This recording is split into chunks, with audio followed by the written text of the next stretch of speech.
is a nominee or a candidate. So now we don't need the person counting the ballots to be like Stacey's sorority sister. We don't need that. We need an impartial person counting the ballots. Somebody with no political ambitions, no political history. That's who should be there. So, well, looking at what I just read about her, so she has the affiliation with the Republicans with Sandra Deal, but at the same token, she's done work in the community, like on Morehouse and DeKalb County. So she should be pretty impartial. I think it's as middle of the road as you're gonna get with all things considered. So I'm okay with it. I can live with it. It's better than Kemp being up there, declaring himself the winner already, and all this other crap. So I told you, man, I love being right. Oh my God! Please go ahead, Derek. Just go ahead, get it all out. Please just get it all out. But look, just get it all out. The problem is when I on every show when I tell people. There you go. That's for you. When I tell people to pay attention to their history, like you don't have to necessarily pay attention to all the news, but you need to pay attention. I'm not a news watcher. I mostly read like the things that pop up. Like I got mad apps on my phone, but this has happened before. Like this is not the first time this happened. Bush was the president before all the ballots was counted, and then we found out a whole state threw out like this is different. This particular year of voting is different because you got 1.5 million voters across the country that were declared that are criminals that got to vote this time. That's brand new. Like we've never seen that in the history of the country where you can get that many people that couldn't vote for 10 years or more. Now they can all vote. So like where are those numbers? And in Georgia in particular, like you can't just purge 50,000 people from the. She's only down 60,000. So like Ted got 37,000. So shout out to Ted for even getting that many. I ain't even know who Bro was. Like I seen the name. I'm like, my dad ain't running for governor. Game. I didn't know it was. But that's 50 plus his 30. Like that's all she needed. All she need is to even tie up with him is 30,000. That's all she needed. Yeah.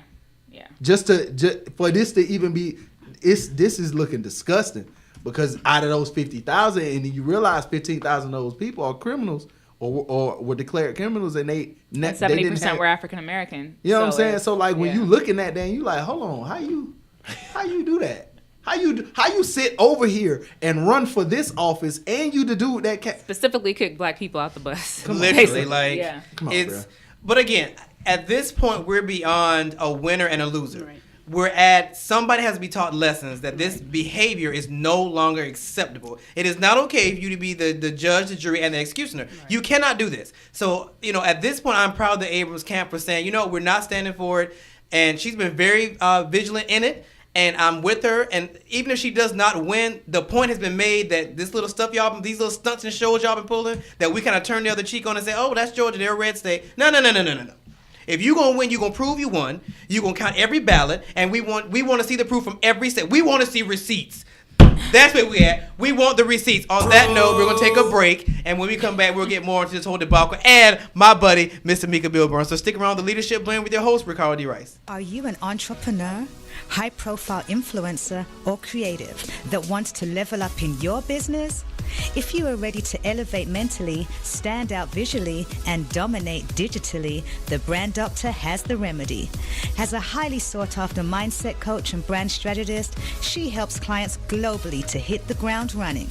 Contact www.moebrandstudio.com or email getbranded@moebrandstudio.com.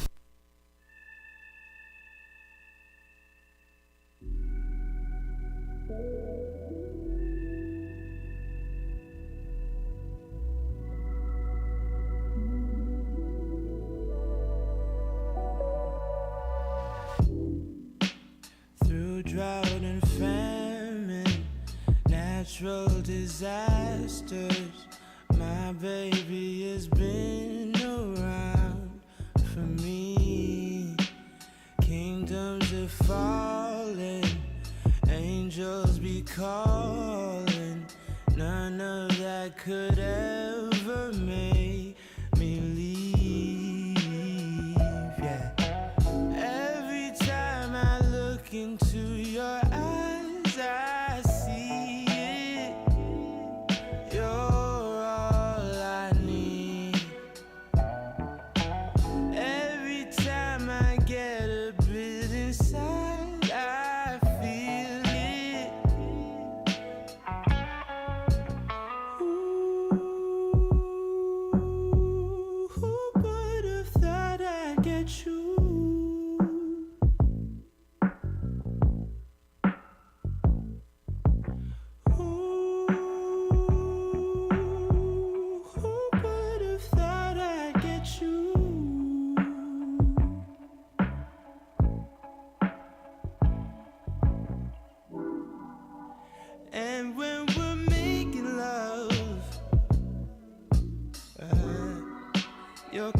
voice that can be heard from far and wide. It's only the two of us. Everything I need between those thighs. Every time I look into your eyes, I see it. You're all I need. Every time I get a bit inside, I feel it. Ooh, who would have thought I'd get you? Oh yeah, babe. Ooh, who would have thought I'd get you?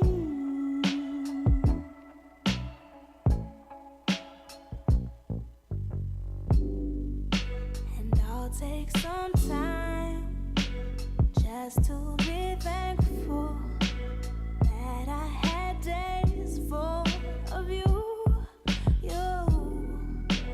before it winds down into the memories. It's all just memories now.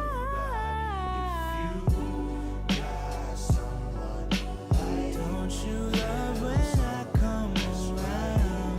Somebody just fill you up, then I take you down.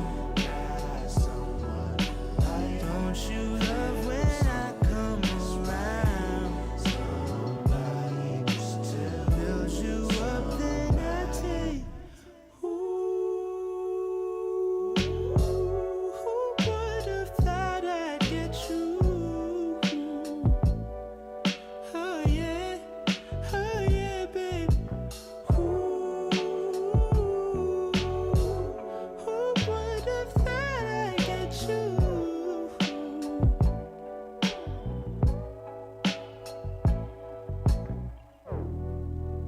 This feels like summer,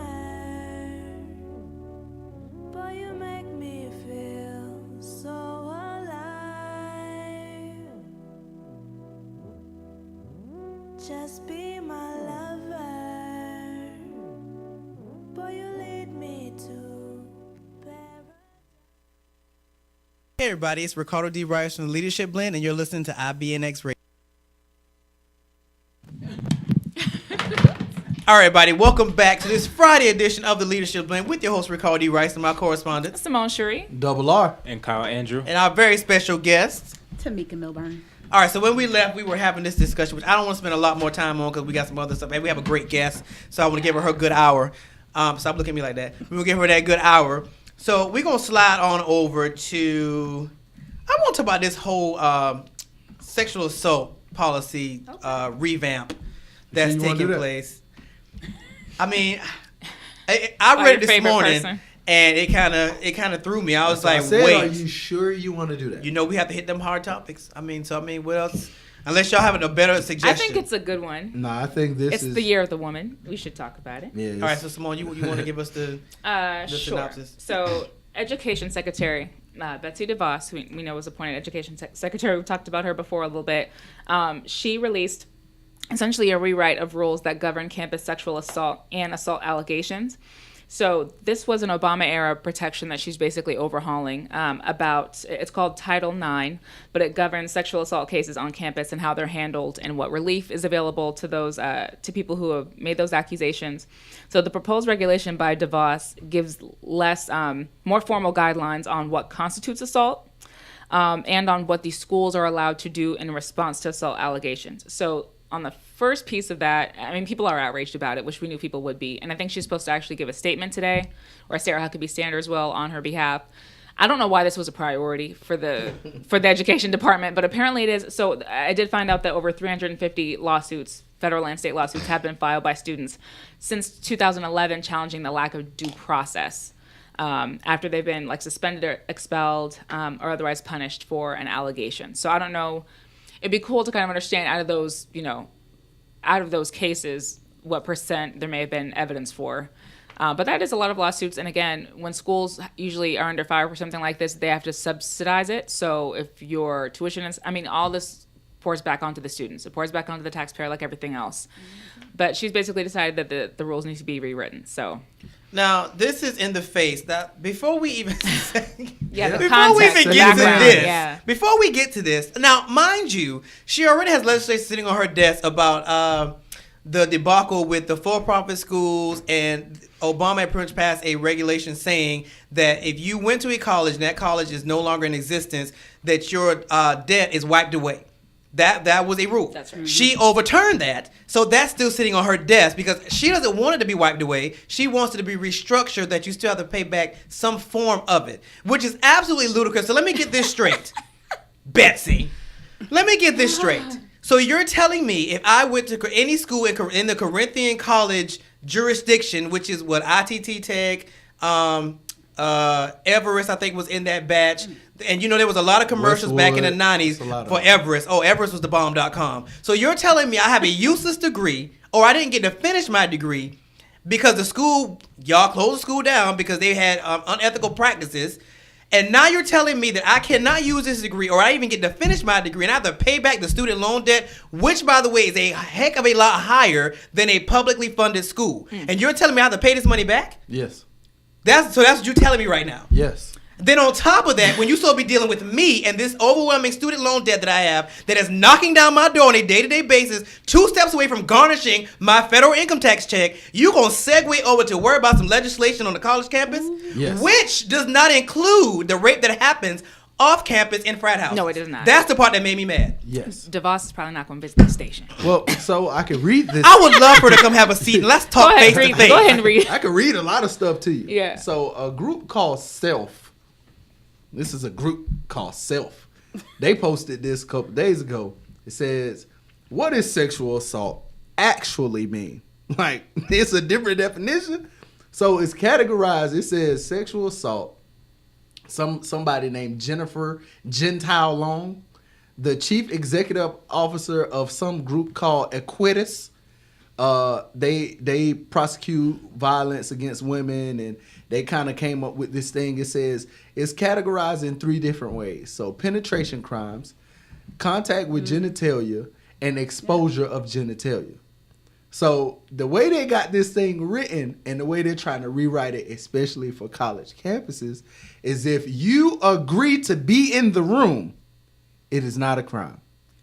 If you agree. Wow. So if you agree. To be in the room. To be in the room. Not to participate in the act, but to be in the room. To be in the room. So if you say, "Oh, he just whipped it out on," you was in the room. You were cool with being there. And you didn't leave. So, but like, that's not. But you was in the room. So for somebody like the comedian, what's his name? The one that they took his shows off Netflix and all that. Oh, Kevin Spacey? No, not Kevin Spacey. Well, The other one. It's another white guy. He's a comedian. Who whipped it out? Yeah, he's a redhead.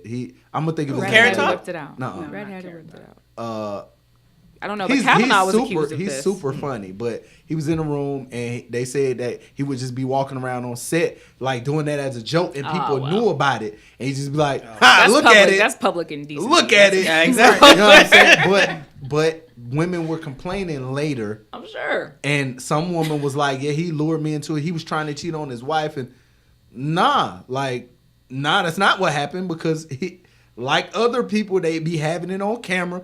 And these dudes be nasty. But now you're saying that I could be nasty over there and it not be a crime. Like, that's basically what you're telling these college dudes. Yeah, it's just because about I've been on a college campus. I've been to like Georgia Tech parties. The thing about Georgia Tech, like, you think like their campus is like where it is. That's not their campus. Right. So like their campus over here. Yes.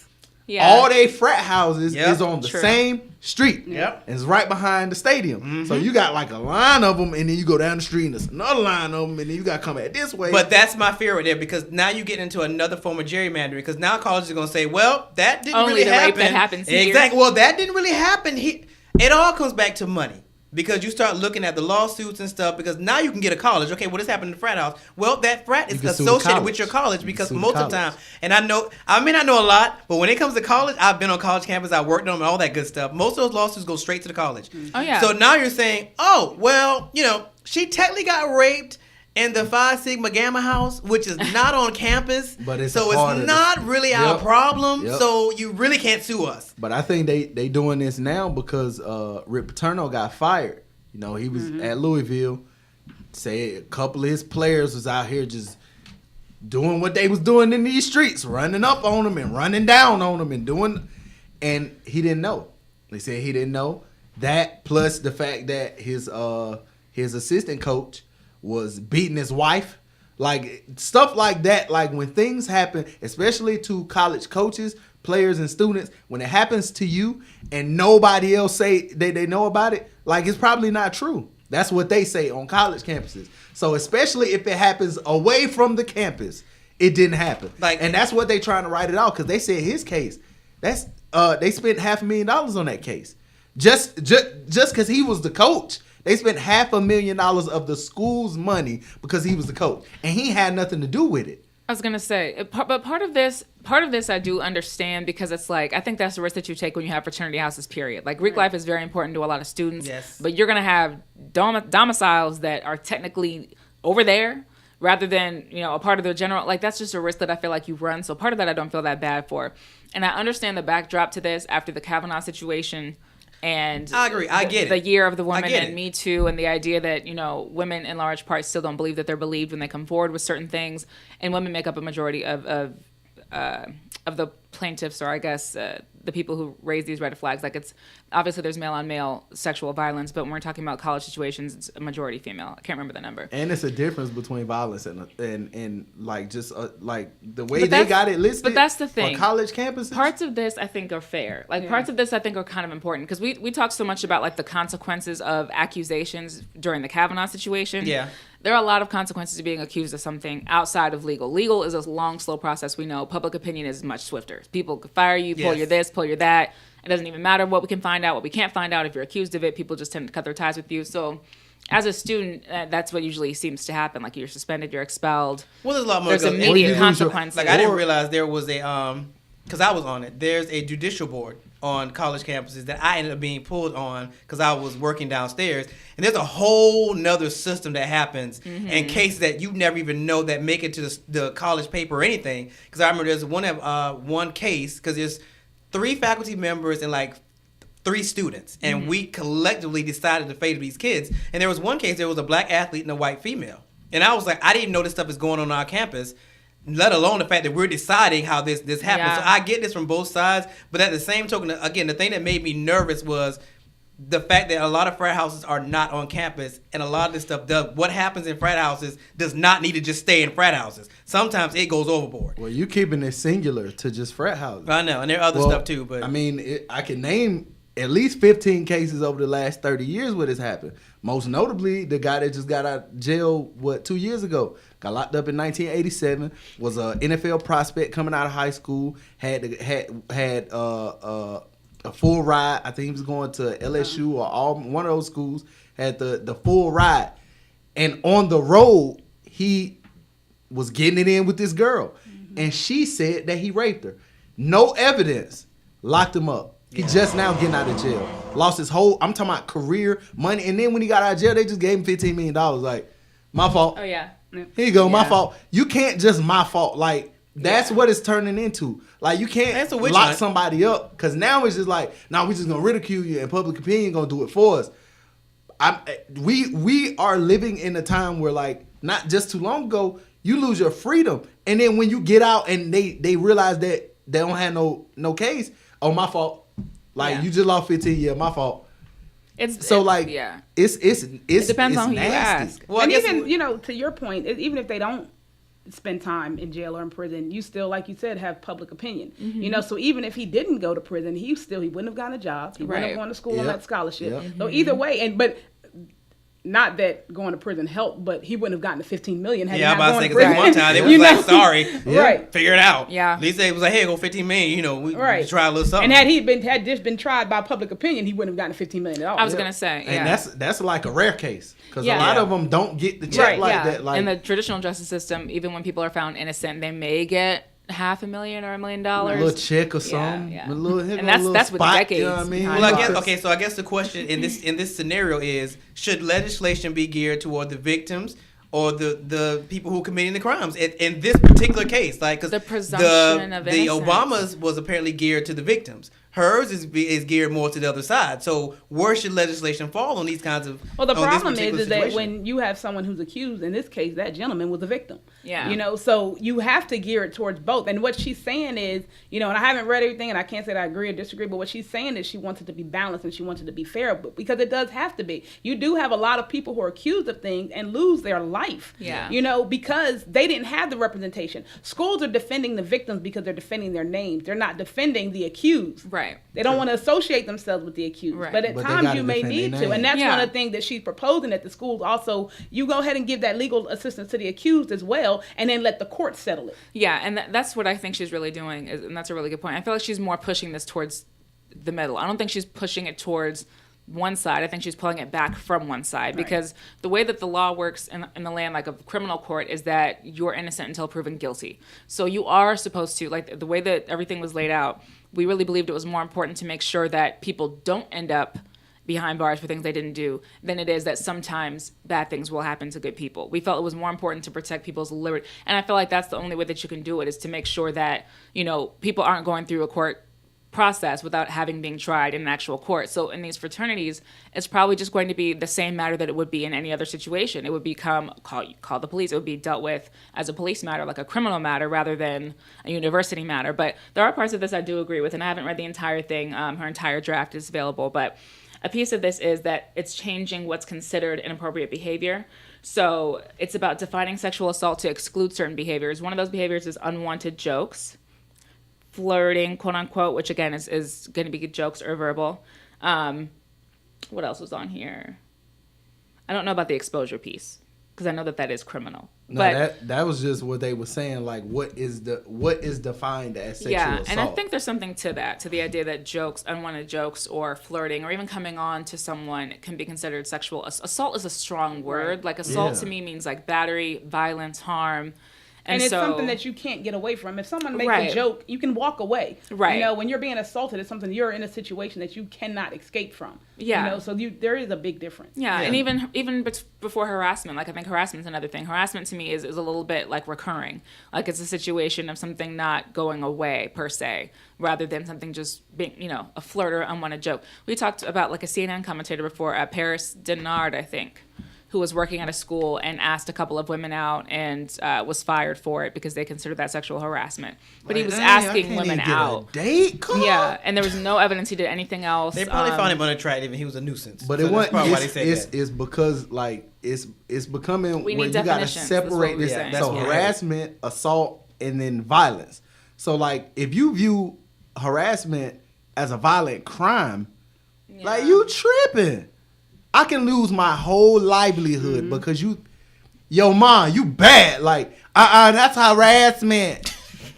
Like now I done lost but like I said before, like it's creating an environment where men are becoming afraid to talk to women. Yeah. And I be President seeing Trump it like said that, on didn't he? social. Yeah, I be he seeing did. that on social media, like chicks be like, dang, like why these dudes don't want to talk? Cause he's scared he gonna go to jail. Cause if he ugly, cause you probably remember like we back in the day when she hey yo what's up you ugly y'all ain't want to talk to you anyway, but it get way more disgusting than that. Now you get but the you law remember involved. that Right. You being now ugly. it's like Yeah, 'cause they got he dragged into social harassed me, media he now. assaulted me. assault, you know what I mean? Like, come on, bro. yeah. I was just trying to get the number. Your phone off anyway. Like, Anyway, you can't You know, even on do that. on that note, all right, Kyle, what you got? What y'all come up with on, All right, on the local so segment? have you guys seen like those scooters that are downtown just laying around everywhere? Birds? The Yeah. birds and the limes. So now the city is trying to regulate the booming company. So to supporters, they're inventive and convenient ways to get around the cities, and to critics, they're just like in the way. So there was a city council meeting with the Public Safety Committee on Tuesday, and they discussed an ordinance that would set specific rules for where the scooters can be ridden and parked and implement permit requirements. Around Atlanta, the scooters operated by California-based companies by Lime and Bird, like y'all said. The Bird representative was there at the meeting, and he said that Atlanta is their second largest scooter globally after San Diego. Mm-hmm. So the legislation that they are currently discussing would have go into effect on January 1st, and it sets a $12,000 annual fee for the company to operate the 500 scooters. Plus, they get their money. Georgia get their money out of here. You gonna bring some prototypes? Yeah, we getting our money. And a $50 fee for every additional device. Oh. Wow. So, and it also mandates that they are not allowed to be driven on the sidewalks. So wait, so where do you ride them at? On the street. But see, so the thing you is, assume like Georgia got all these bike lanes, right? That is not true. We don't have any real bike lanes. Yeah, I mean, maybe in the metro downtown certain area. neighborhoods, like anything close to the what's the little train called downtown? What that's supposed to be? The little street thing? Oh, the streetcar. That's stupid. This is this Atlanta. That's dumb. Nobody get on them. But anyway, like you'll find a bike lane near them. But who puts a bike lane near train tracks? That's dumb. Yeah, so most people ride the scooters on the sidewalk. So now you're gonna, because I seen that, because I used to be one of the dudes like go scoop them guys, put them on charge real quick to get the dub. I see like the same dude every day, and he say I pick up 300 of these every day. Wait, how much you getting paid? It's like almost $10 a scooter. Hold on. Oh wait a minute, that's in a day. If I get 10 of them bad That's boys, legal. That's 100 bones. Legal. He say he pick them up like because it take 4 hours to charge, but he got because like a they're big showing truck. they have ads on Facebook to be the people that pick them up and charge them. Like he said, he'll pick them up early in the morning, drop them off, go back out, pick up some more. Like he drop around the whole city, but. The fact that they're about to tax the company, like that's dumb. That's like, yo, you got to pay a tax to ride a bike. But Kyle, don't they do this in every city? Like even over in I don't know if it's San Diego, but it's one of the West Coast cities. They don't like scooters. A lot of cities don't like scooters. They They're liability. Feel like, yeah, I'm about to say they're huge not really. But I'm like, even regular scooters. I mean, even if they want to tax, so now you may have to add more bike lanes. Who's paying for that? Exactly. And I'm in the city a lot because I go to Georgia State, and they're annoying on the sidewalk and they're annoying on the street. Because if you hit them, then I'm automatically at fault. And I'm walking. It's like you're walking, you're at fault. No. I'm saying I'm walking and you're on the sidewalk with this motorized vehicle. So it's like, where do y'all belong? Y'all don't belong in the city at all. And it's just Georgia's insurance claims are already ridiculous. My God, that's ridiculous. So you're just adding to it, you know? So you have to tax them. And you got to stop. Because I definitely almost hit one of them dudes last night. Yeah. And look, I got a Mustang. Like, if you on a scooter, I'm going to tell you, my name is Double R. Do not ever be in the street when I'm coming past you. Because if I clip you, I'm going to keep going. I'm sorry. That's a hit and run. I'm just playing. Yeah. I'm just playing. But like, you know they can't. But you know they can't find your government. Why are you in the street on a scooter? Like I don't even like the other scooters. Like don't be going 35 on the street, bro. Get out the way. I got somewhere to be. I guess I've never. The thought of a scooter is it's not a car and it's not a bike. So I'm just like, what is the purpose of having a scooter? It's weird. People like the only upside is that no they're energy efficient. That's the only upside to it. For what? Yeah, which is why on the West Coast they're so. I can't drive it to South Carolina. So what? I mean, you got to think about the city that you're talking about. Yeah, in the city. Like in a city, in a city like New York, scooters that make sense. I don't want to drive. It's too much congestion in the city of New York. Okay, so I'll tell you what. So Kyle, your weekend assignment is to find somebody with a scooter, ride it, make. I can ride it for the first time myself. It's only $1. Okay, we'll do that, and then I want you to make a documentary, a very short documentary of you riding around and see people's response. Now, if he gets hurt, are you liable? Right. Nah. There are liability. The thoughts, opinions, and assignments are not reflective of Ricardo Rice, the Leadership Blend, or IBNX Radio Network. So there you go. There's the disclaimer. So knock yourself out. But don't. Yeah. Yeah, secretly don't. All right, so on this note, we're going to take a break, and when we come back, we're going to get into Miss Tamika Milburn, and we're going to talk about sports leadership and the females that are in that particular arena. So stick around on the Leadership Blend with your host, Ricardo D. Rice. Tired of doing the same old thing every Wednesday night? Well, don't. Join IBNX radio host Jason Carey every Wednesday night from 8:30 p.m. to 1 a.m. for Wild Wednesday, your midweek turn-up. Wild Wednesday, featuring $5 Long Islands, $3 Jello shots, $2.50 PBR, and food specials. Wild Wednesday, with free arcade games, half-price bowling, and half-price kart racing. Wild Wednesday, featuring award-winning host and entertainer Jason Carey, Mr. Morning Coffee Swig himself, providing the soundtrack and the entertainment all night long. song, playing your favorite hits of today and yesterday. Wild Wednesday with Jason Carey every Wednesday night, 8 p.m. to 1 a.m. Free entry for guests over 21 and $10 cover for anyone 20 and below. Wild Wednesday goes down at Andretti Marietta, located at 1255 Roswell Road, Marietta, Georgia. That's 1255 Marietta, Georgia, every Wednesday night. Pull up!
Saw that thing so beautiful.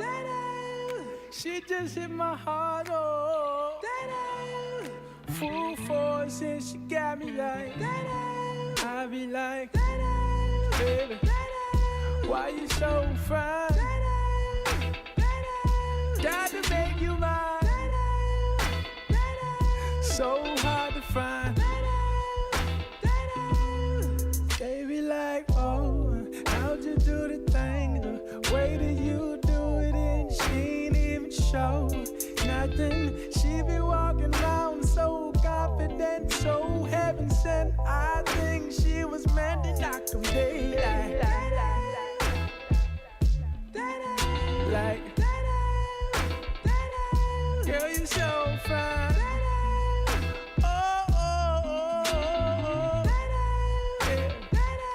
Girl, you rockin' like ooh.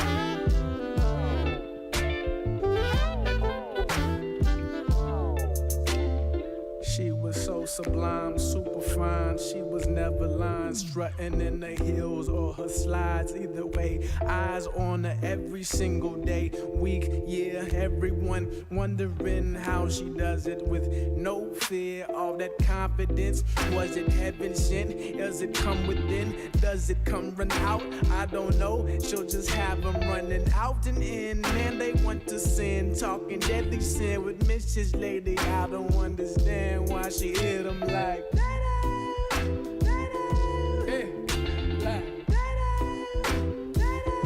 girl, you knock him dead. Oh, oh, oh. How you do the things you do?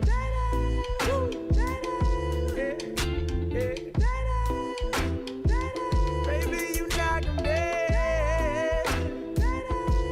I'm already said.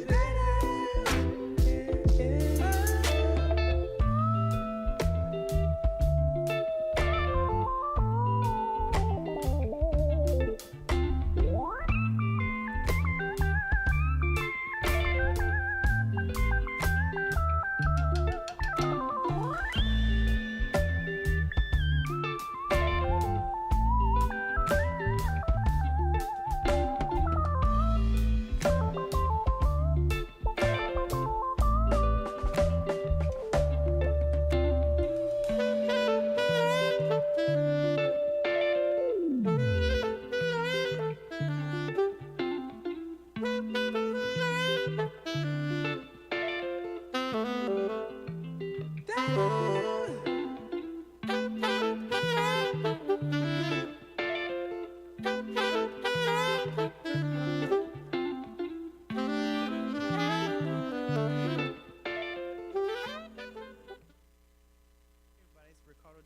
the Leadership Blend, where we're simplifying your everybody's Ricardo D. Rice from the Leadership Blend, where we're simplifying your everybody's Ricardo D. Rice from the Leadership Blend.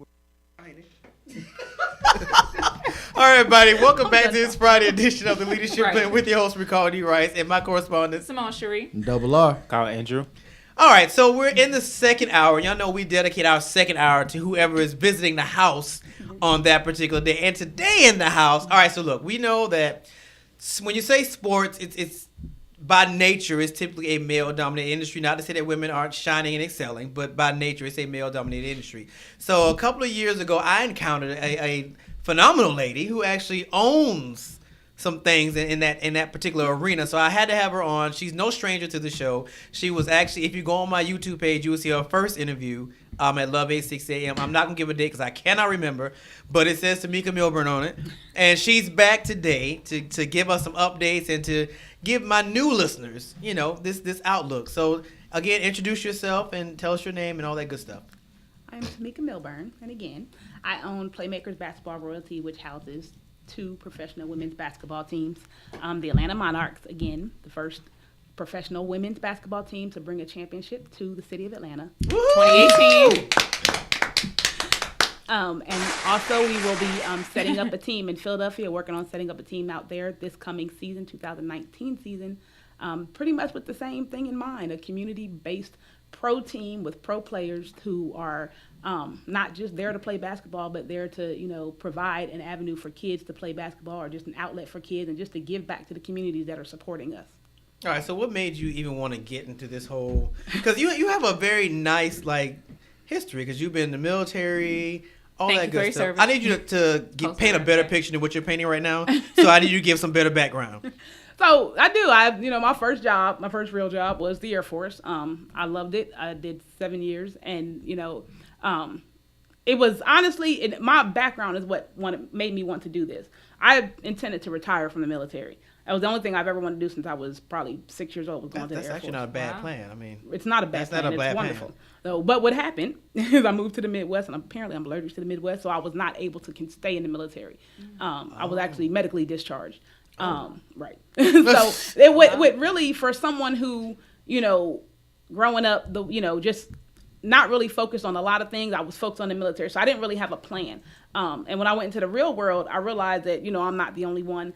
And there were people in my life that really kind of helped guide me. So when I moved here to Atlanta, I've always wanted to work with kids. We started working with kids, and we can just be I found that we can be a guide for kids, who may seem like they have everything put together, or who may seem like they have nothing at all. But either way, you can affect their lives in so many different ways. So we started with the training. We started with the nonprofit, Atlanta's Young Misses, and working primarily with girls, because I've always felt, that boys are going to follow girls. So if you get your girls right, the boys are going to get Wait a minute. Developmentally. No, wait a minute. That's very true.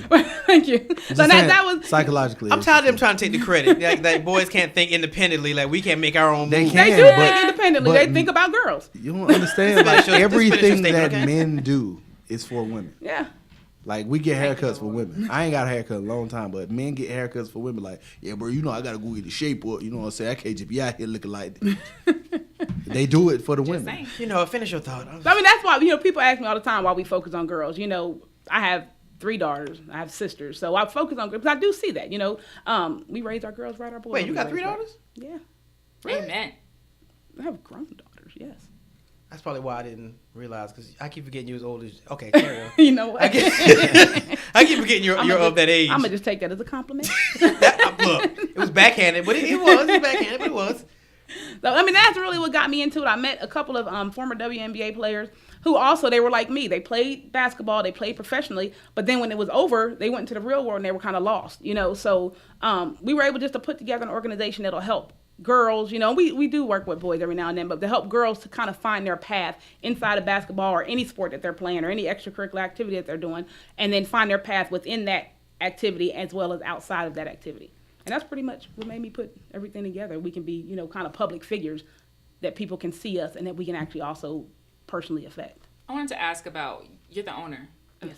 What made you be, I know a lot of coaches, and I think that's probably very traditional if you've been a player, but why are you an owner, especially of more than one team? Like, what made you, do you consider yourself more entrepreneurial than most people? Do you always, like, is that more important for you strategically to be involved than it is to be maybe be a head coach, or maybe just play as long as you can play? Well, I've never played basketball a day in my life.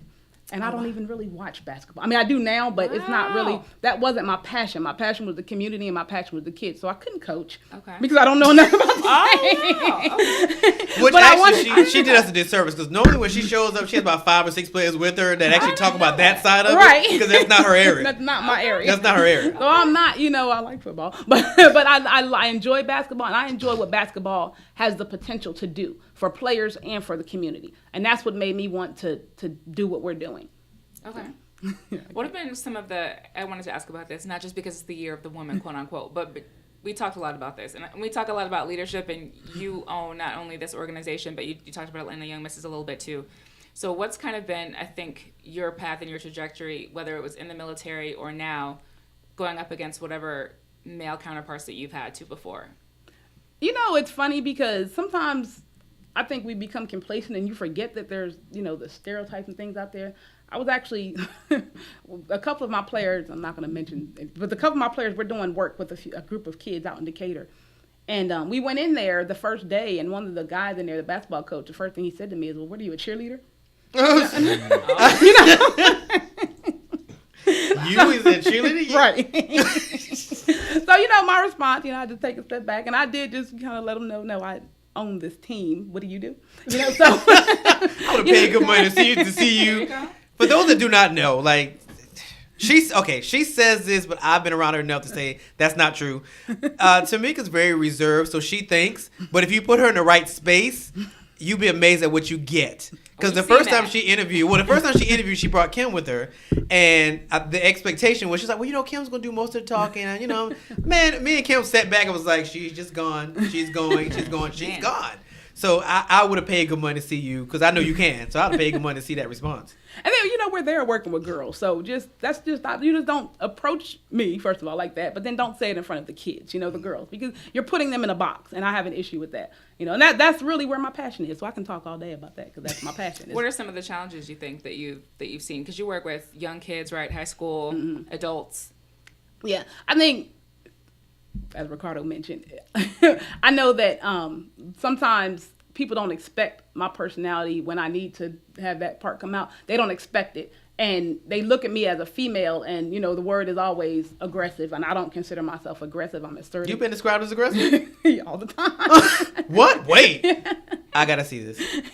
I have to see it. Okay. So, people say I'm aggressive, and, I'm very strong in how I feel about things, especially when it comes to kids. I believe that it takes a community to raise kids, especially because a community is raising kids. You have social media raising kids, so I'm really strong about having families work with us, parents work with us, things like that, and having us, involved in the kids' life. So when people kind of, push that away, I do tend to get defensive about, I don't want to say defensive, but, just being called aggressive versus, just someone who was assertive, someone who was determined, someone who was just strong in her conviction. That's one of the biggest challenges I have, especially, kind of in the South, because women are seen as more, docile and, things like that. So that's been more seen and not heard. I don't know where you be at.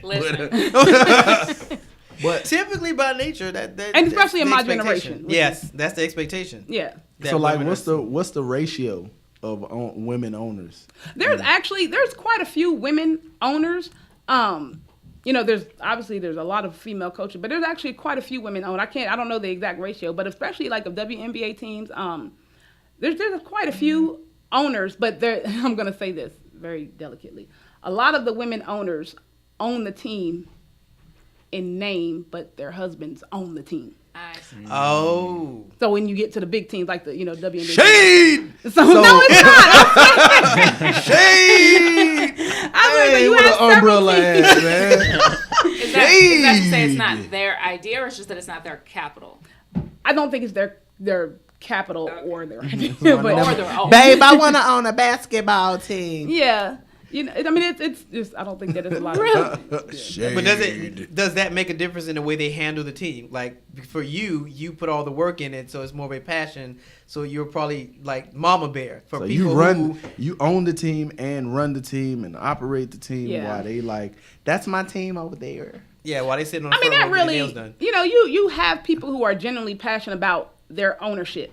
I mean, there's a lot of people who own their team that love their team, that are doing everything for their team. When you have, if there's someone who isn't, it's really not about the team. It's about the money that they make either way, whether the team wins or loses. A lot of times you make money because the team is losing. Their tax write-offs. I'm sure there's for plenty those that people. don't too, right? Because there's a lot of people who want to own it. It's sort of it's almost like buying a painting, almost, it seems like. When you think about some of the people who own sports teams, even professionally. Oh yeah. Like it's just something nice to have on the wall. Like, I own a team. Right. I learned that in Tropic Thunder, the movie. Like you Oh, can good own the God. I team, remember but y'all seeing that really dumb be movie. that's what. Because I met somebody that played basketball, and that's what she was saying. Like a lot of these teams, like you assume that they making money, or that their owners be making money, and it's not always the case. Like you could take a L and get the check, and then win and lose some money. And I'm like, I don't understand that. Well, like, let me explain to you how that works. If you have someone who is wealthy, who is making a lot of money on other businesses, if you have a losing team, that's a tax write-off. So they do make money when teams lose. Gotcha. Because it's a hobby. Not because it's Tax a write-off. hobby. write-off. It's a I'm just write-off. saying, it's like a. It's a write-off. So what? So they don't make money when they win? Like you can't write that off? Well, no, you can't It's not write it off, about but- winning. Doesn't make money. Ticket Right. sales make money. Product sales make money. Endorsement. That's what I was makes gonna money. say, what about that pressure too? Like, or what about like how big of a team do you need to sustain that, to make sure that you've got ticket sales and to make sure you can bring as much money to your team as possible? Like, Well, one of the things that I did to make sure, 'cause I don't like to lose. Like I've never played sports really, but I'm extremely competitive. Okay. So what I did is, the Atlanta Dream, their first coach was Mary Nell Metters. They let her go, I think, like 2006. Well, I hired her. When she was their coach, they had, they were selling tickets. They were doing well. They went to the playoffs. So that's who I wanted to be my coach. So when I remember when you were going after her. Take So note. yes, I remember when you were going after her. And you got her. You Yeah. were talking about it when you came on the show. And then we brought on as players Megan Simmons, who played for the Dream.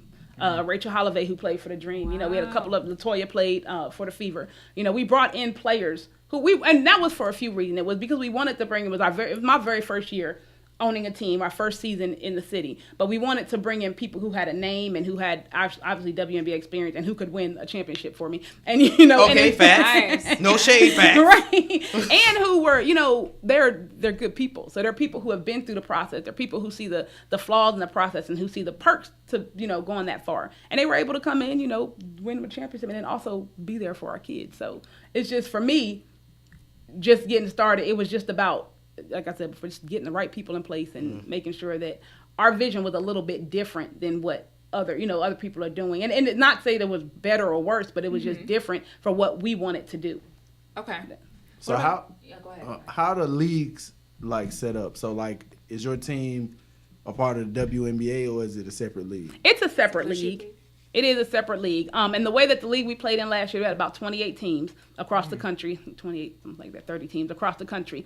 And the thing is that there are a lot of women who can play in the WNBA who aren't in the WNBA. There's only 12 teams in the WNBA, something like that. So there's not a lot of teams for a lot of women who have the talent to play in the WNBA. So this league it's an avenue for those women to still play on a very high level. A lot of like my players, they're overseas now. They play internationally. They come back in the summertime.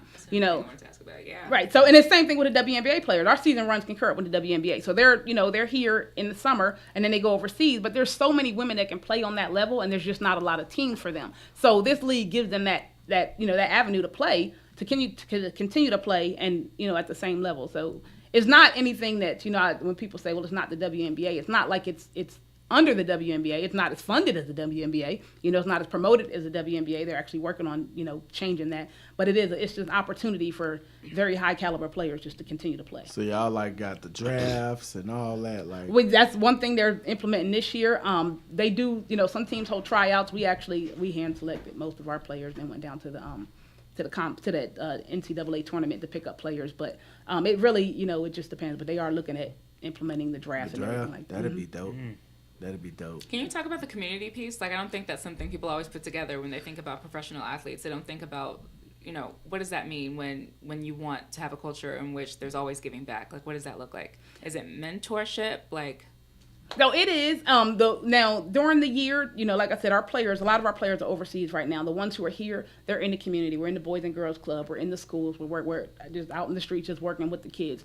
And the mentorship side comes with the kids that we actually enroll in Atlanta's Young Misses, and that's a long-term program. So they can start as early as third grade. We stay with them until they graduate high school, and even when they get to college. We still have kids that we put in college that we still talk to when they come home. We work with them, things like that. Because I do believe that you can't put a program out there and just go see a kid every couple of months and think that they're going to be okay. So it is more long-term, just set up for long-term success. But it's one thing, like I said, we have the WNBA players. We have support from other people like Jermaine Jones, who played at UGA. He retired from the 76ers. He's one of our partners. We actually worked with his daughter when she was in high school. But he's one of our partners, and he's really into giving back to the community. And he's one of those people that, having somebody in his life would have helped his, path a little bit too.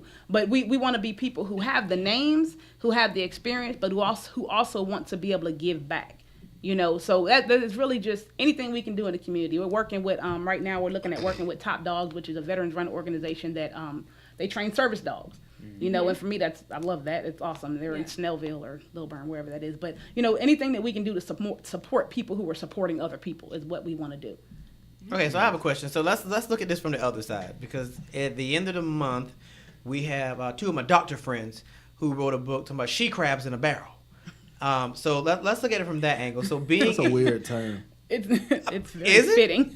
Is it she crabs in a barrel? The crab concept of not wanting fitting. Anybody to go higher than you. Because that's a concept, but like if you've ever, I'm from Florida. So like I seen. Why everything got to be special? I'm just saying, like for you, 'cause you're from Florida. A lot of people have actually seen what it looked like when crabs are actually in the barrel, and it doesn't actually look like that. Like the concept that you assume when you hear crabs in the barrel is like, nah, bro, let me get to the top. But in real life, most crabs, there's usually a crab at the top that'll hold on to the top, and the crabs climb across his back. I'm just saying, like, I'm just saying, like, the concept versus actually what it looked like. Let me ask you a question. When I said the concept, did you immediately know what I was talking about? Yeah. Then that's all that matters. All right, so that's all that matters. I don't care what it actually looks like. The point was you immediately knew what I meant, which is the objective. Yeah, like when you say Monday and it be Friday. You know what? I take the blame for that. I accept that. But I want you to speak to this for educational purposes.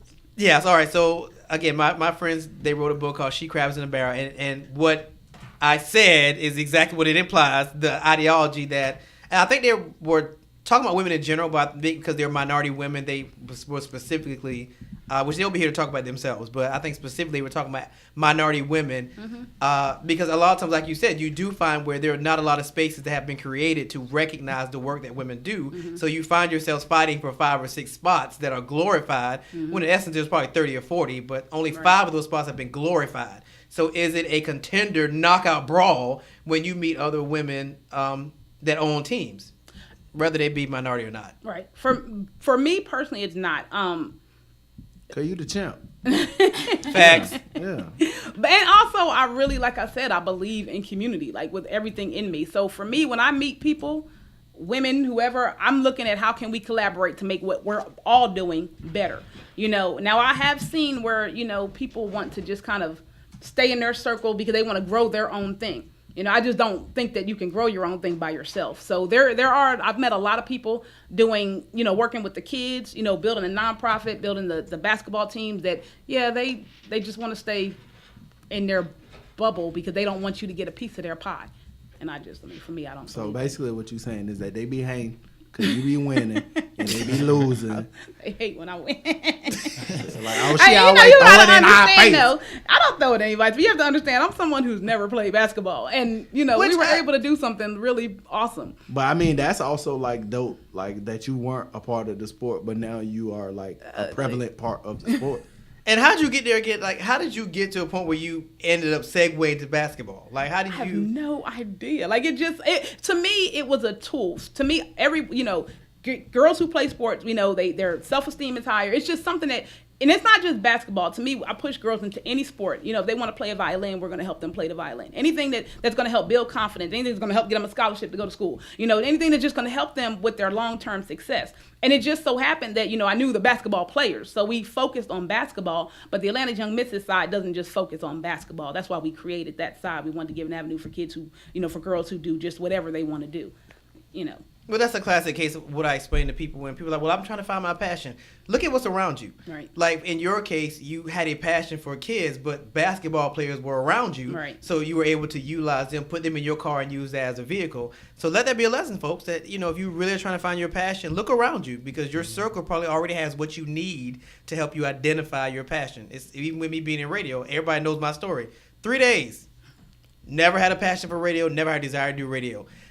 It just happened. Media in general, like it's never been. And Derek's known me for a minute. I've never talked about being on radio or I've joked about being on TV on a sitcom because I'm just naturally funny. But I've never thought about Ruben. Can we get vote? I'm kidding. Okay. Everybody's fired. We can start. I didn't Shaheed, come on in the studio. That's the funny. Come on, Shaheed. That's the funny that you firing talk everybody. about right there. That's the funny. Right. I'm just saying. That's the funny. But so to that end though, so is college very important? Because I know that some of this is usually college prep. At least when you think about young people in development, there's always usually a college element. So if you're working with young girls or even young boys who are like, I want to be a professional athlete, do you steer them towards college, or do you believe in steering kids towards college?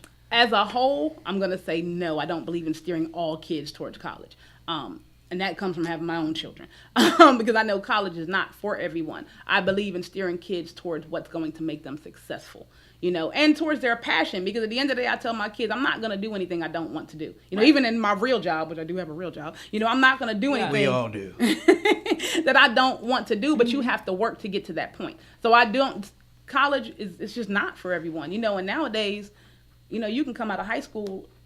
And if, one of the things that's really big, with IT right now, you can come out of high school and go into the federal government making $50,000 a year if you just have the right skill. Yeah. So if you push a kid in that direction, why would I put them in college? Yeah, go get the money.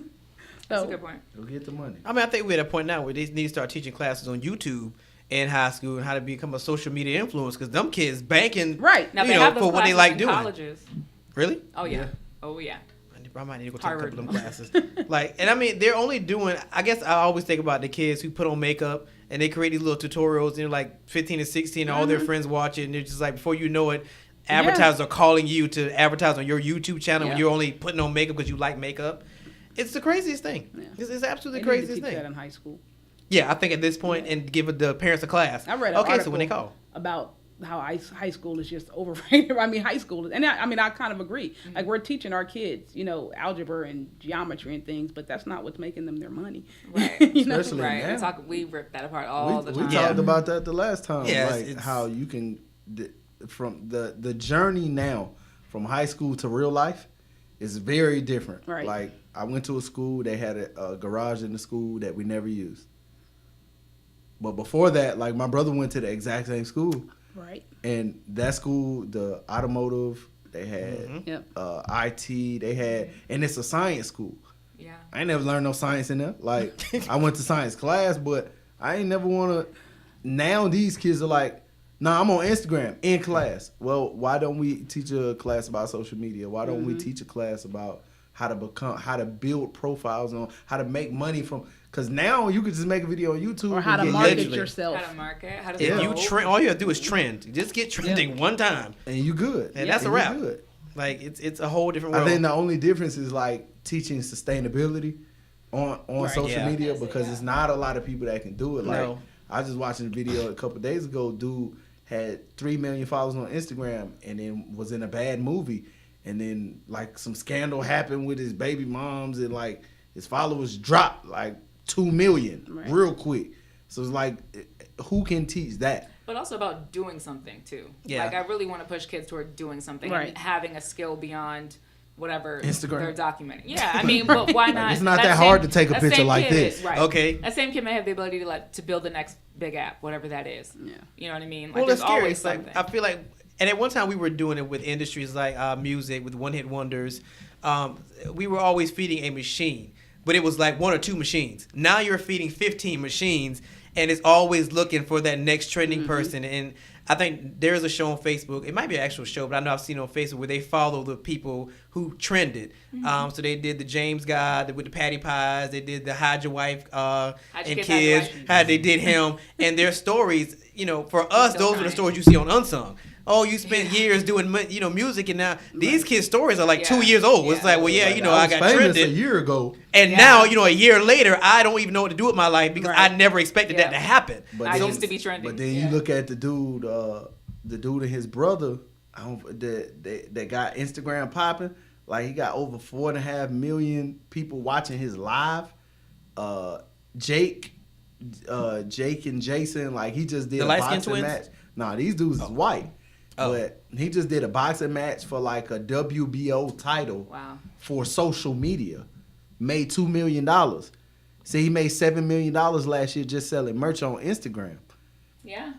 If you look at his classes, they're $15 to watch them YouTube videos. So like, and he making bank, like he a millionaire. He only 27, like millions of dollars, getting way more money than the rappers.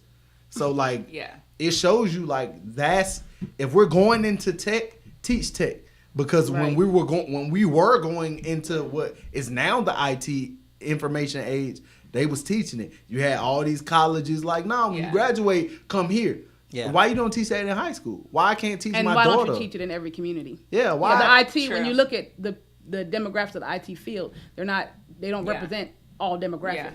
Which now they're having to slowly work on. So now they've got women in but STEM, they're still working on it in college. They're not hitting them in high school. You have to hit them in grade school and middle school. You got to hit them young. Right. Well, I guess, but you already have a teacher shortage in high schools anyway. So I guess trying to deter that kind of, especially IT person, say, hey, I know you're making $100 million, but we need you to come teach high school. No. But here's another thing, though. It's so much easier than you would even think. I said, it's not that hard. Like you can get people to volunteer to do that. Oh, yeah. They're so passionate about their field. Yeah.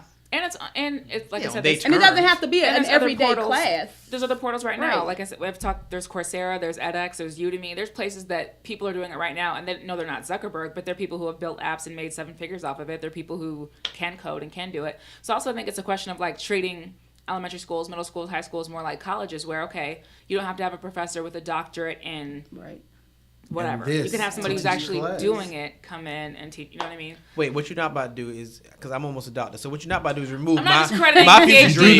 That's what you're not about to do is fund my dream. Bun B teaches at the University of Houston. Yes, Kanye's taught a class. It was a great class. You said Bun B. Bun B, the rapper. Yes. Wait, is that the girl?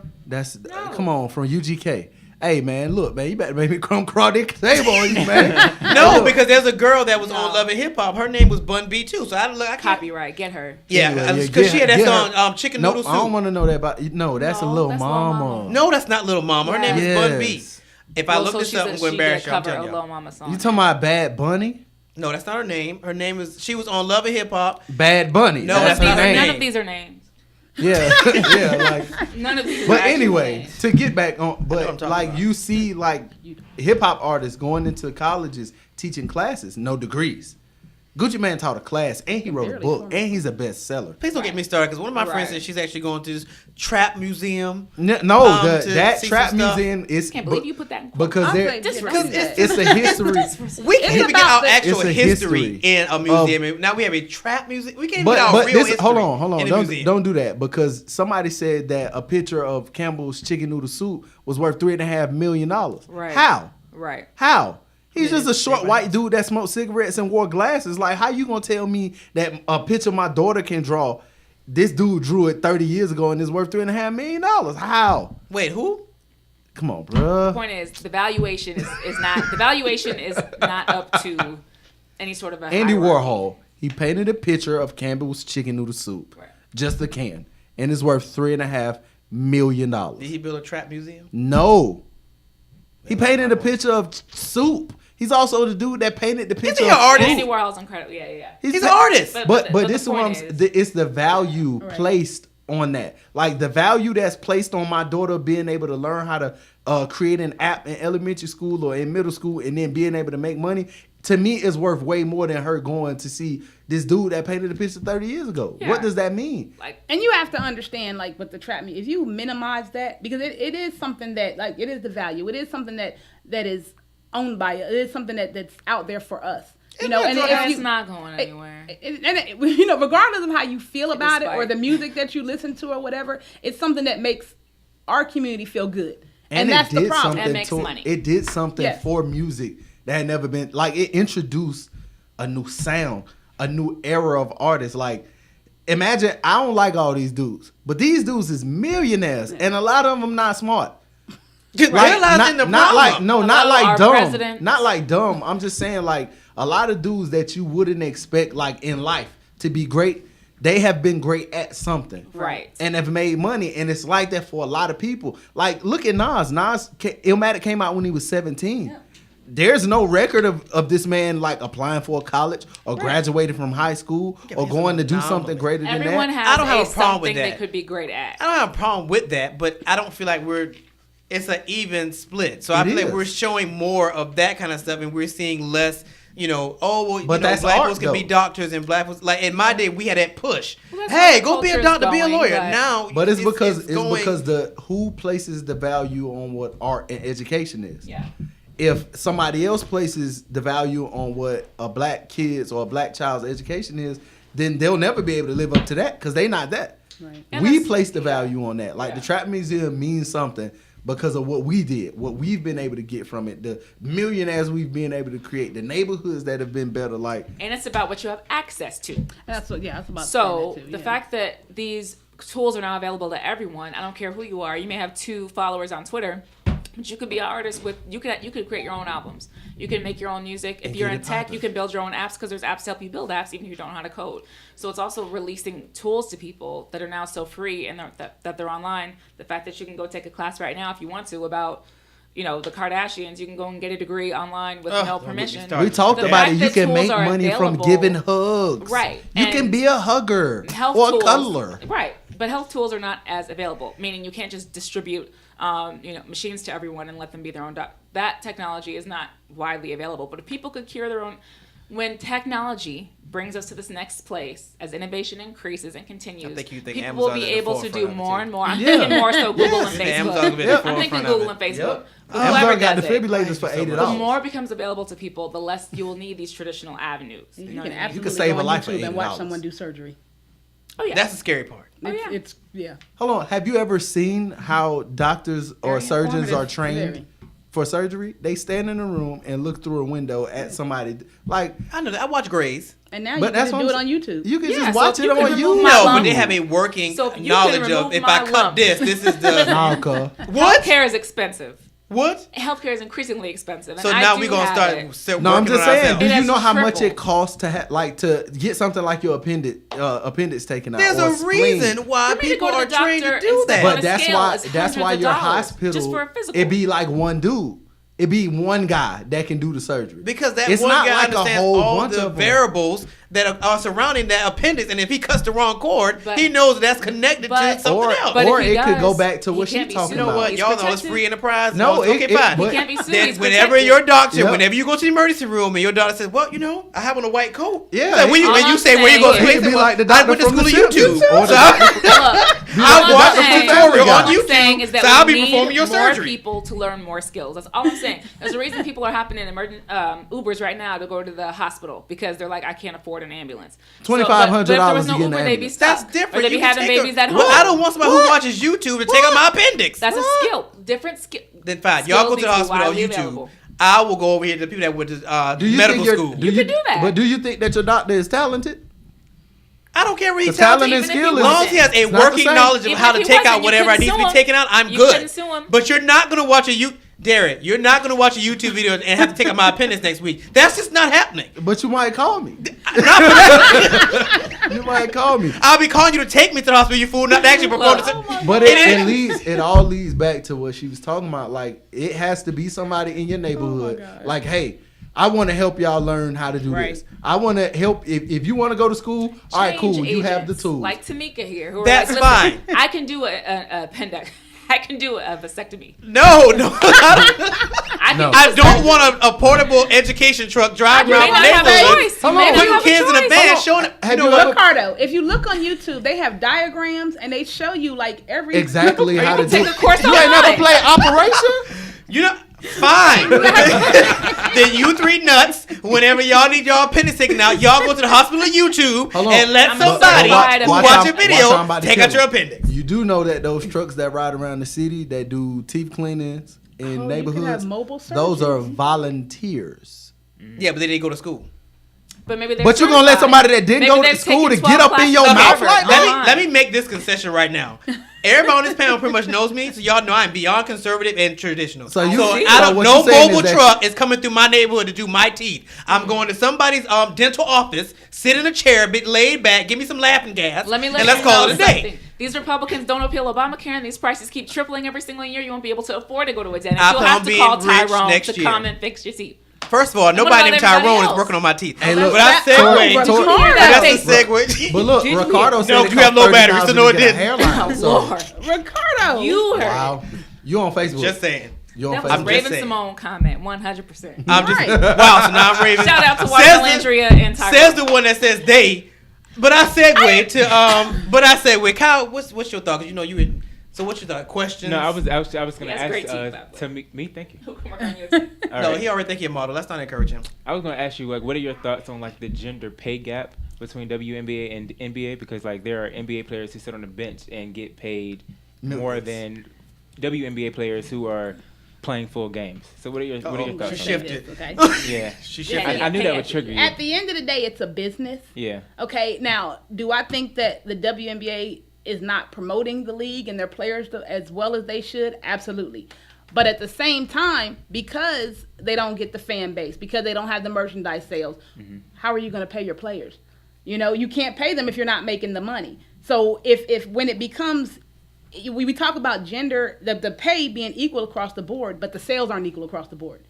So, and that's just the reality of it. You know, it's not about being fair or unfair. It's about owners and players taking the time out to say, okay, how do I market myself better? How do I get people to want to come to our games? You know, how do I get people to know who I am so they're going to pay $20 or $30 a ticket, and then everybody else is going to pay $20, $30. So how are they going to buy my merchandise? You know, it's not about, there is an inequality. I understand that. You know, and it comes from the top because, again, you're not promoting the WNBA. The WNBA, you know, you may or may not even know if the season is in recession, you know, but it's just, you have to make the money to be able to pay the players.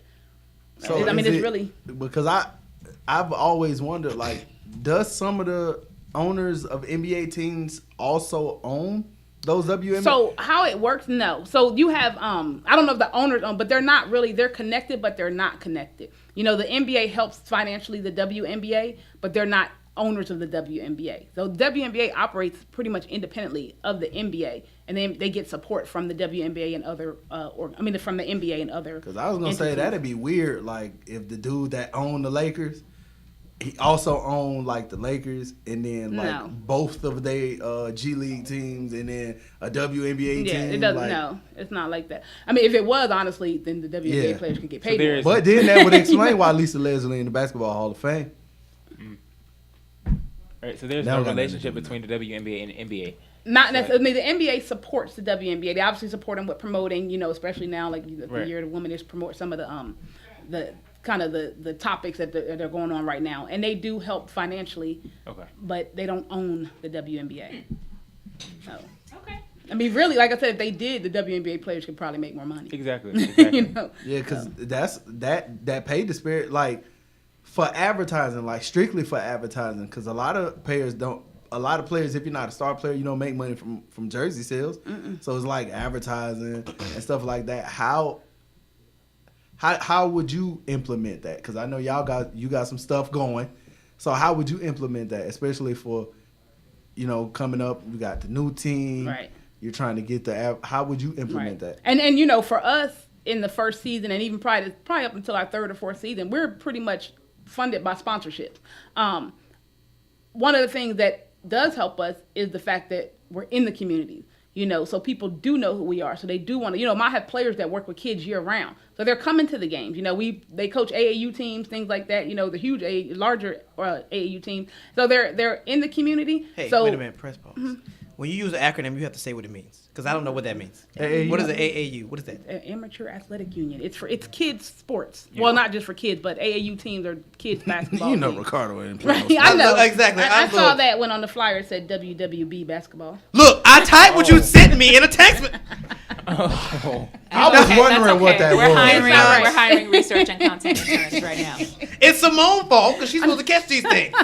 You reposted the flyer. I reposted it assuming you done your due diligence. Yeah. That's my fault. I looked at it assuming that you knew what you was talking about. That was a Trump. Look, I pulled a Trump and I didn't research what I reposted. You know what? But I digress. Finish your statement. I don't even know. You're talking about how your teams are sponsored.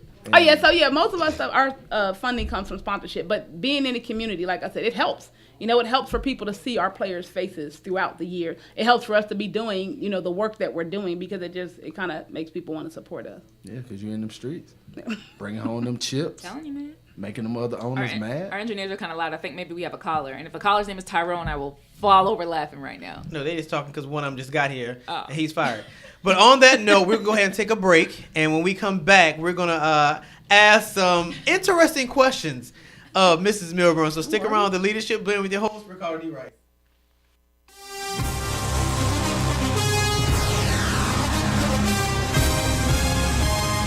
Attention sports fans, tailgate season is here, but you can't keep doing what's been done. It's time for a change. A change? Yes, a change. This year, take your tailgate game to the next level with mobile tailgate parties. That's right, mobile tailgate parties. Throwing all-inclusive tailgate parties since 2011. What? All-inclusive? Yes, all-inclusive. Rent the ultimate tailgate party trailer for the day or the weekend. We'll even travel out of town to do your party. Throwing the best party couldn't get any easier. Our fleet of trailers range in size and price from economy to deluxe. Each trailer comes equipped with a large screen TV, coolers, audio connections for music and amplified sound, satellites to broadcast your game, a grill, and the ladies' favorite part, a private bathroom. No more porta potties for your guests. Score! Or upgrade your experience. The deluxe tailgate experience could include event consulting, a grill master, green egg grilling, multiple TVs, tents, chairs, a DJ, host, and more. The big game is coming, so get your free quote today at 678-516-1312.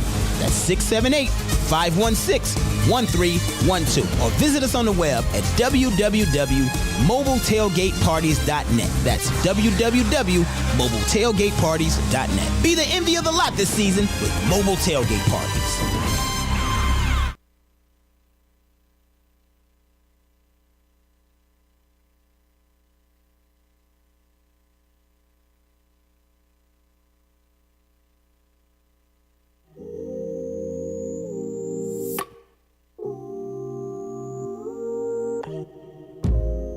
I'm in the right direction. I'm into ride this ocean. Traveling in slow motion. Paddling with no question. Early morning with the sun. Not yet burning, innocent. I try to be a good son. Myself 100%. Oh.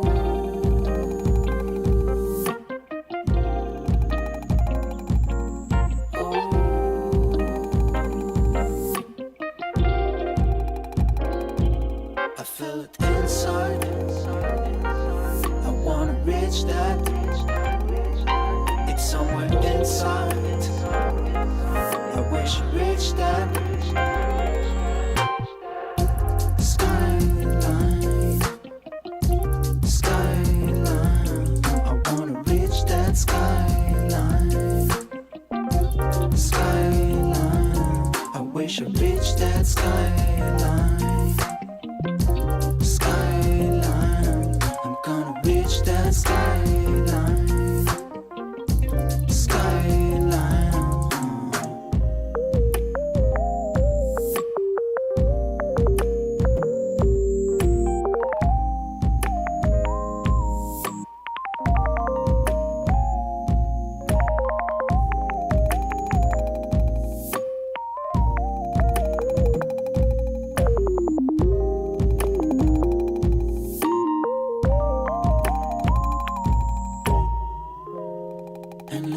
struggles to go through. They were strolling in the city till they struggle to be true. Betrayed authenticity, poison all around, but still I will take another round or another ride until we take off from the ground. I feel it inside. I wanna reach that. It's very specific. It's somewhere inside. All right, buddy. Welcome back to this Friday edition of the Leadership Blend with your host, Ricardo D. Rice, and my correspondent, Simone Cherie. Double R. Kyle Andrew. and our very special guest. Tamika Milburn. All right, so when we left, we were just, having some nice conversations. See, everybody, Tamika's more of a talker than she gives herself credit for, especially if you ask her the right questions, which at this point, I know her well enough to ask the right questions. But I digress. I was going to ask you to respond to this riddle about 5 rabbits that go in a bar. But I'll save that for later because, it's really funny and we know, and you're funny. Yeah, you know what Your sarcasm is duly noted and deleted. So Catch him at the Atlanta Comedy Club. Y'all are fired. Shaheed, come on in because you're taking both their spots.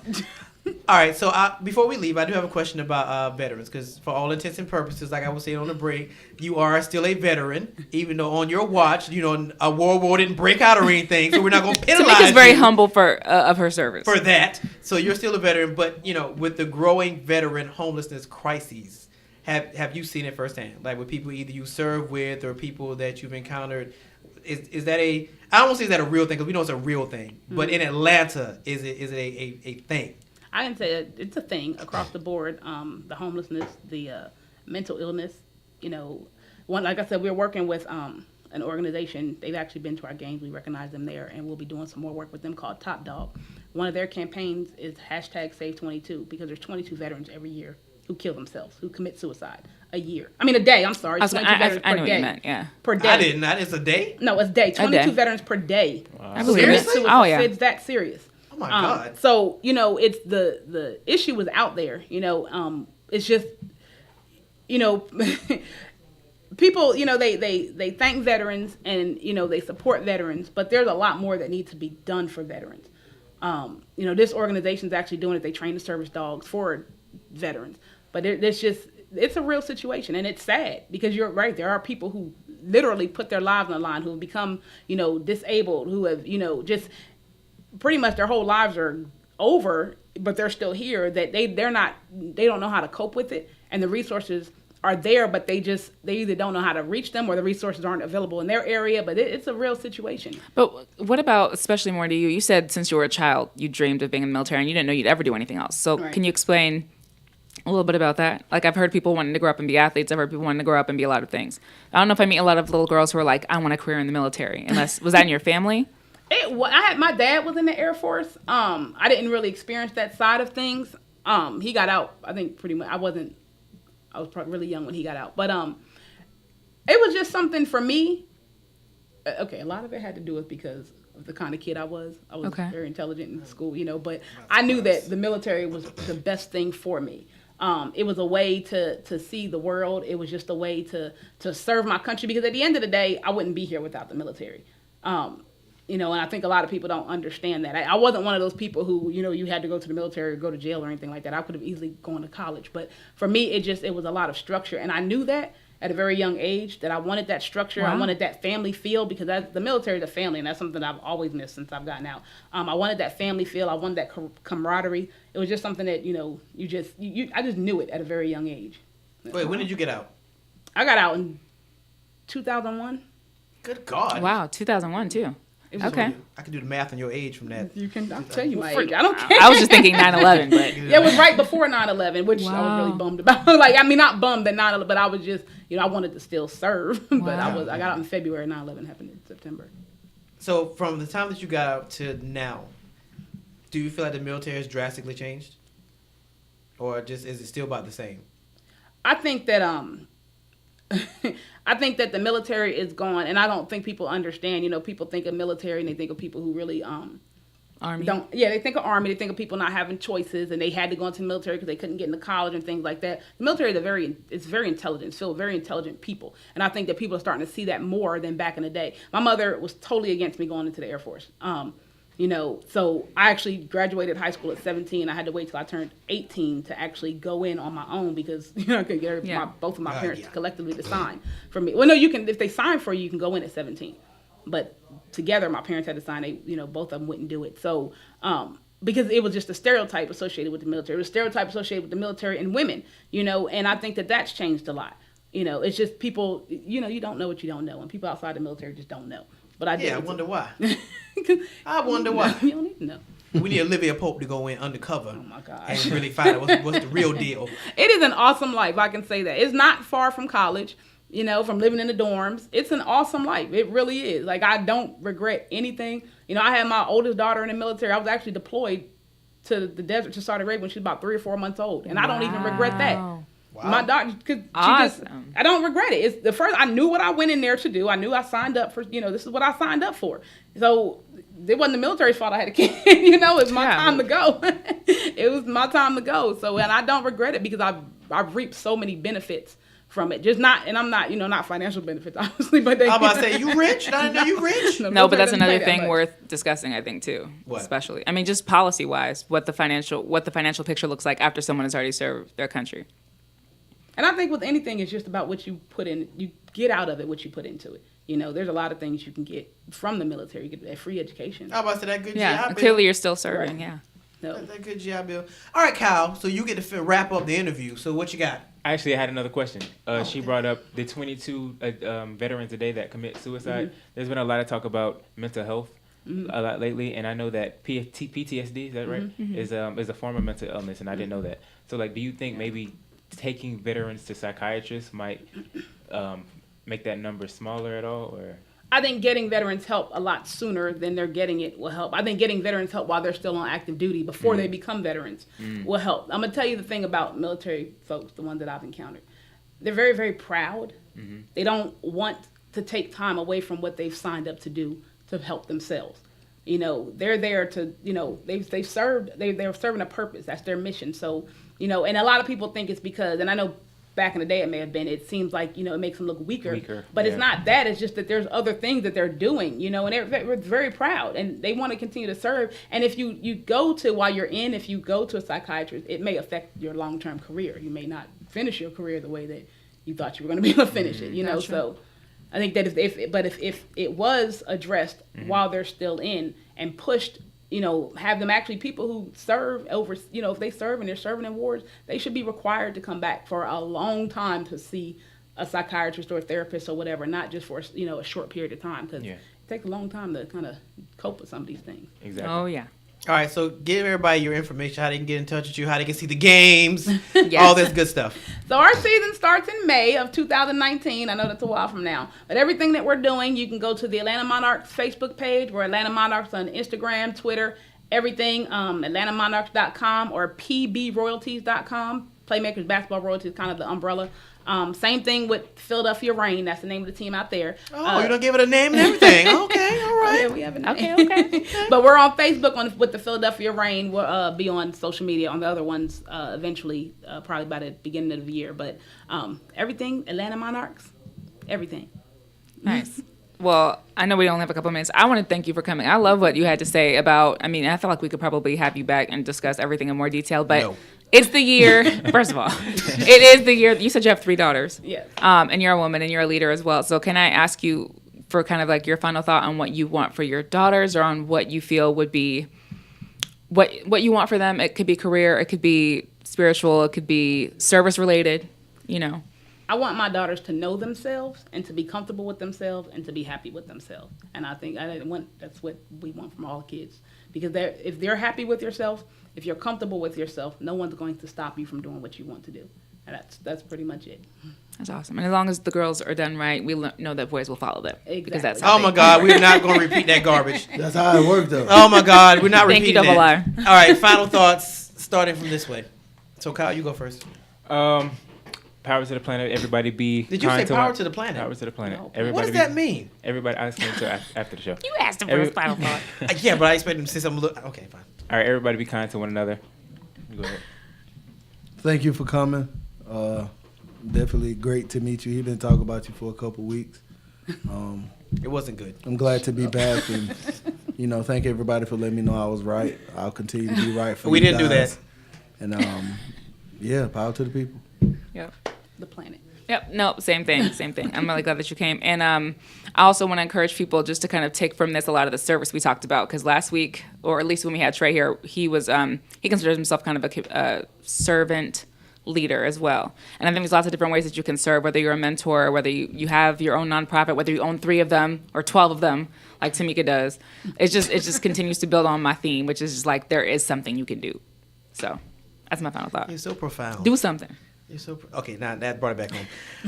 All right. So for those who do not know, on Monday, all my ministers, preachers, Monday show is for you guys. We have been. I'm excited. It's gonna be amazing.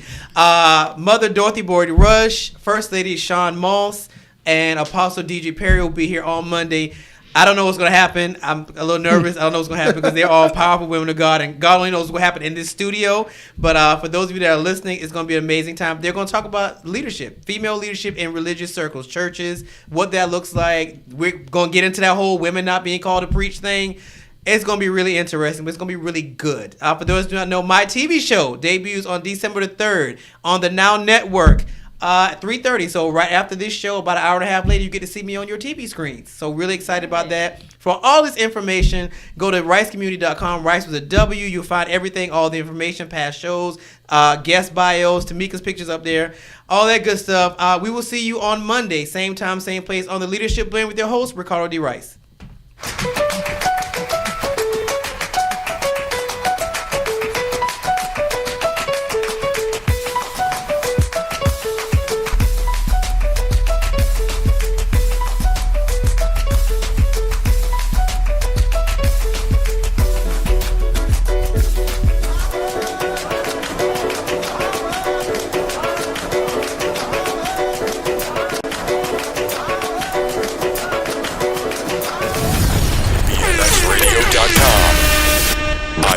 IBNXradio.com. IBNXradio.com. IBNXradio.com. IBNXradio.com. IBNXradio.com. IBNXradio.com.